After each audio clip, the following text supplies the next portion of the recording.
ভর্তি হয়েছে 2026-2028 সেশনে।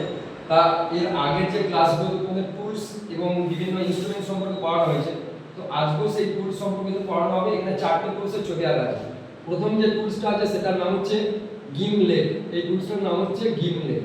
এটা কি কাজে ব্যবহার করা হয় প্রথমে এটা জানতে হবে। তার আগে জানতে হবে যে এই গিমলেটের বিভিন্ন পার্টসগুলো সম্পর্কে। গিমলেটের এই পার্টসটাকে বলা হয় গিমলেটের হ্যান্ডেল, এইটা হলো গিমলেটের শ্রাঙ্ক, আর এই অংশটাকে বলা হয় গিমলেটের ফ্লুইড। আর গিমলেটের যে কার্যকরী অংশ সেটা হলো এইটুকু।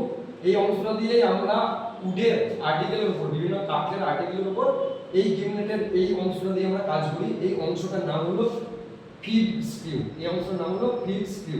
এবার কথা হলো যে স্যার এটা কি কাজে ব্যবহার করা হয়। আমাদের যে উড আছে, ধরো মনে করো কোনো কাঠের একটা আর্টিকেলস আছে, সেই কাঠের আর্টিকেলসের উপর কোনো জায়গায় এরকম হোলস তৈরি করতে হবে, তখন এইটার মাধ্যমে এই ফিড স্ক্রুটা এই জায়গায় রেখে পয়েন্ট করে আমাদেরকে বিভিন্ন কাঠের উপর হোল তৈরি করতে হবে।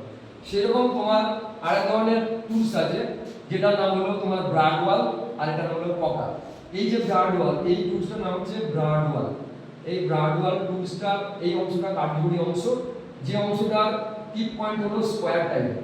তো এটা কি হয়, আমরা যে উডের কাঠের উপর যে পাইলট হোলসটা তৈরি করছি, সেই হোলসটা তৈরি করার সময় এটাকে তোমার যে সেন্টার জায়গাটা সেটাকে তোমার মার্কিং করতে কাজে লাগে। সেরকম ভাবে এটাও, এটার নাম হচ্ছে পকার, যেটা তোমার কাঠের কাজের জন্য ইউজ করা হয়। তো তারপরে তোমরা যে টুলস দেখতে পাচ্ছ, এই টুলসের নাম হচ্ছে plum Bob, PLUM, plum Bob.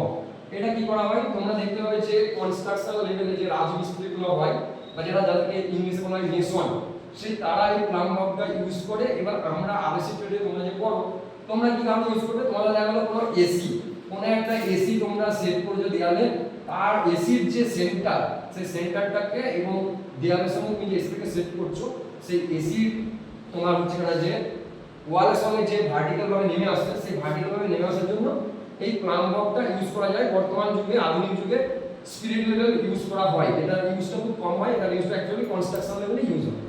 ঠিক আছে, তাহলে বুঝে গেলে। আর এই প্লাম ববের এই অংশটাকে বলা হয় থ্রেড, যেটা সেন্টার বরাবর থাকে। নেক্সট তোমরা যে টুলসটা দেখবে সেটার নাম হচ্ছে সেন্টার পাঞ্চ। এইটা তোমাদের ট্রেডের ক্ষেত্রে এবং আমাদের আইটিআই হোক, যে কোনো ট্রেড হোক, সেন্টার পাঞ্চটা মেকানিক্যাল ট্রেডের ক্ষেত্রে বহুত ইম্পর্টেন্ট। এটার নাম হলো সেন্টার পাঞ্চ। সেন্টার পাঞ্চের যে এই অংশটা হলো এন্ড পয়েন্ট, সেন্টার পাঞ্চের এই অংশটা হলো এন্ড পয়েন্ট, যেটা খুব হার্ড এবং টেম্পার্ড হয়। কারণ কি, কারণ আমরা কোনো মেটালের উপর যখন কোনো হোল তৈরি করলাম, কোনো মেটালের উপর পাইলট হোল তৈরি করলাম এরকম, সেই হোল তৈরি করার জন্য যে জায়গাটা আমরা মার্কিং বা পাঞ্চিং করব, সেই জায়গাটা মার্কিং এবং পাঞ্চিং করার জন্য এই অংশটাকে আমরা ইউজ করি, যে অংশটাকে বলা হয় সেন্টার পাঞ্চের টিপ পয়েন্ট। এটাকে কি বলা হয়, সেন্টার পাঞ্চের টিপ পয়েন্ট বলা হয়। আর সেন্টার পয়েন্ট যেহেতু কোনো কেন্দ্রবিন্দুকে নির্দেশ করে পাঞ্চিং বা মার্কিং করা হচ্ছে, সেই জন্য সেন্টার পাঞ্চের যে টিপ পয়েন্ট, তার যে অ্যাঙ্গেল, সেই অ্যাঙ্গেলটা হয় 90 ডিগ্রি। বুঝা গেল?